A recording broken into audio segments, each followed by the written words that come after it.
Jadi DPR itu kan rumahnya wakil rakyat semuanya. Kalau yang kemarin itu memang sepertinya lebih mengarah ke anarkis dan memang mau merusak gitu. Karena hampir tiap hari kami menerima aspirasi tapi tidak ada yang seperti itu.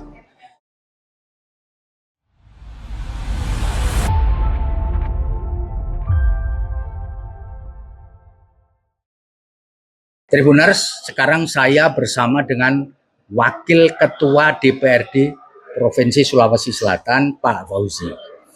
Nah, saya kepingin tanya pada Pak Fauzi. Pak Fauzi, apa perasaan Anda ketika Gedung Wakil Rakyat itu kemudian jadi sasaran perusuh pada tanggal 29 Agustus 2025?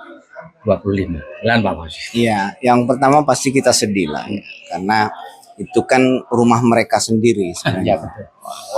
Jadi DPR itu kan rumahnya wakil rakyat semuanya. Mereka datang dan ya kejadiannya memang ya sangat membuat kami sedih karena di luar apa yang kami bayangkan. Karena hampir tiap hari kami menerima aspirasi tapi tidak ada yang seperti itu. Kalau yang kemarin itu memang sepertinya lebih mengarah ke anarkis dan memang mau merusak gitu. Tidak seperti penyampaian aspirasi biasanya. Jadi jujur aja secara pribadi saya sedih dan sangat kecewa dengan apa yang ada kemarin. Oke. Pak Fauzi, ketika peristiwa itu terjadi, Ya. Bapak mendapatkan informasi dari siapa dan lagi di mana, Pak? Saya di lokasi. Oh, lagi di lokasi? Iya, karena rujak saya pas di DPR. Iya, jadi saya ada di lokasi. Jadi kalau di DPR provinsi itu kejadiannya ada 2 kali. Ya, gimana itu, Pak? Jadi yang pertama itu datang, tapi jumlah masanya itu tidak terlalu banyak. Masih ingat jam berapa, Pak, waktu itu? Waktu itu jam 9 mungkin, jam Pagi 9 ya? malam. Oh, malam. Jam 9 malam. Waktu itu, cuman karena jumlahnya sedikit, itu berhasil dipukul mundur sama ya teman-teman beberapa Satpol PP dan warga yang membantu kita di belakang. Kemudian datang lagi itu sekitar jam 11-an, 11 malam. Mungkin 10 antara 10 jam 11 malam. Ya. Kalau rombongan yang kedua itu udah ribuan. Udah lebih banyak. Udah ribuan, lebih banyak dan sudah tidak bisa kita ini lagi. Dan waktu apa yang Pak Fauzi lihat pada waktu itu? Waktu yang kedua, jam 11 itu. Waktu yang kedua ya, yang jam 11 itu mereka yang datang. Jadi karena terlalu banyak, mereka langsung masuk ke ruang-ruangan. Jadi saya lihat langsung berpencar, ada yang masuk ke ruangan paripurna, kemudian ada yang masuk ke tower. Nah, waktu kejadian itu saya udah lari ke belakang. Jadi nggak lama, mungkin sekitar 5-10 menit sudah ada api. Oke.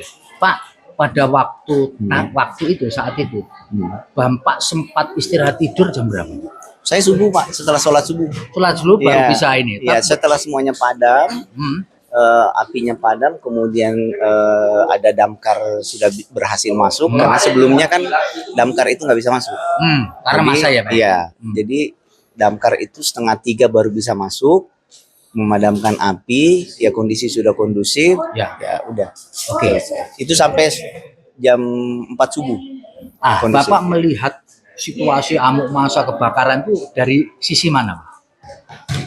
Berapa jauh dari lokasi gedung itu? Nggak jauh, Pak, mungkin 10 meter. Oh, 10 meter? Iya, karena kan kantor ini satu pagar dengan rujak saya. Ya. Jadi bisa lihat dari situ ya. Dekat, sangat cuman dekat. rujak nggak jadi? Nggak, alhamdulillah. Alhamdulillah enggak ya.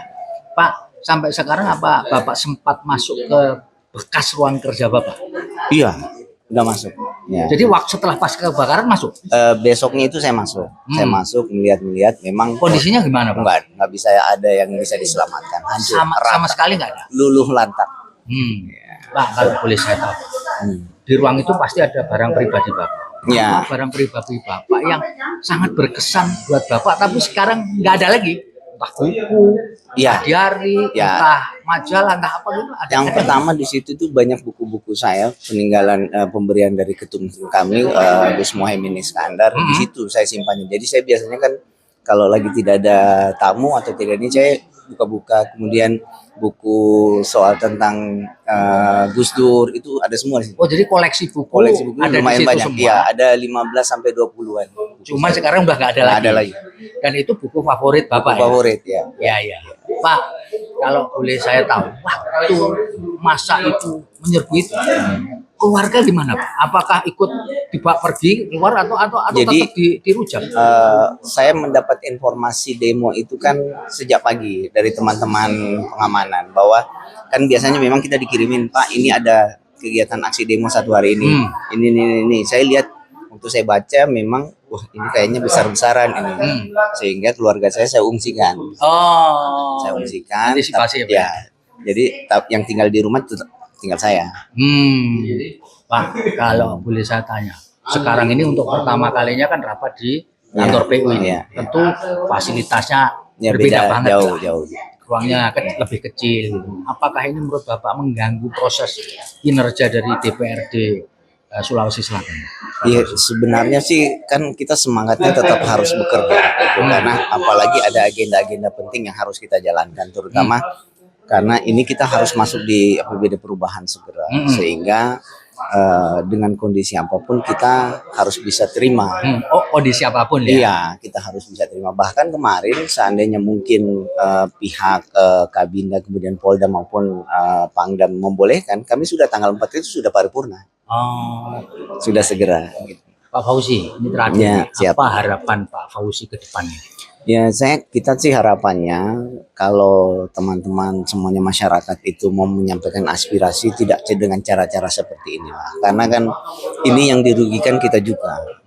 Maksud saya tidak ada yang diuntungkan dalam hal ini. Bahkan ada korban jiwa itu keterlaluan lah. Jadi sehingga saran kami ada cara-cara menyampaikan aspirasi itu yang lebih layak seperti itu. Mungkin begitu harapan. Terima kasih Pak Fauzi. Terima kasih. Semoga kinerja DPRD Sulawesi Selatan jalan terus. Amin. Istilahnya kalau dalam bahasa Inggrisnya so must go on. Iya. Betul ya Pak? Terima kasih banyak. Terima kasih. Sukses. Download Tribun X sekarang. Menghadirkan lokal menjadi Indonesia.